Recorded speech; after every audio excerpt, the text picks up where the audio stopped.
کیا آپ نے کبھی بلو بالز کا نام سنا ہے؟ اور کیا واقعی یہ کوئی میڈیکل پرابلم ہے یا بس ایگزیجریشن؟ یہ ایک ایسا ٹاپک ہے جس کے بارے میں بہت بات ہوتی ہے، لیکن صحیح انفارمیشن بہت کم لوگوں کو ہوتی ہے۔ کچھ لوگ اسے مذاق سمجھتے ہیں، کچھ اسے بہت سیریس بنا دیتے ہیں، لیکن حقیقت کیا ہے؟ سادہ لفظوں میں بلو بالز ایک ایسی کنڈیشن کو کہا جاتا ہے جہاں مرد سیکشول اراؤزل کے دوران ایکسائٹمنٹ فیل کرتا ہے، لیکن ایجیکولیشن نہ ہونے کی وجہ سے ٹیسٹیکلز میں ہیوینس، پریشر یا ڈسکمفرٹ محسوس ہو سکتا ہے۔ اب سوال یہ ہے، ایسا ہوتا کیوں ہے؟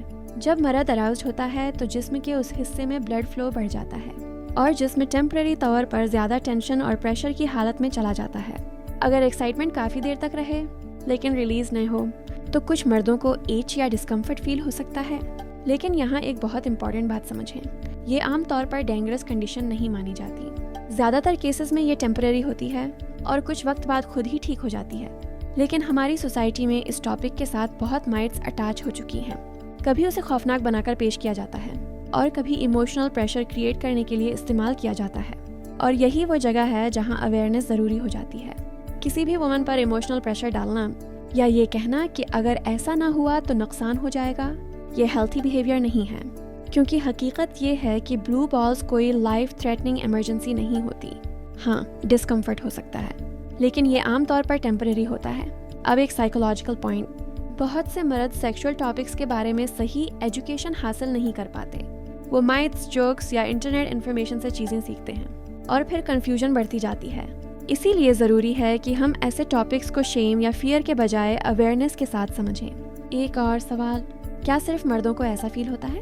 انٹرسٹنگ بات یہ ہے کہ خواتین میں بھی پرولونگڈ اراؤزل کے بعد پیلوک ہیوینس یا ڈسکمفرٹ جیسی فیلنگز ہو سکتی ہیں، لیکن عام زبان میں بلو بالز کی ٹرم زیادہ مردوں کے لیے استعمال ہوتی ہے۔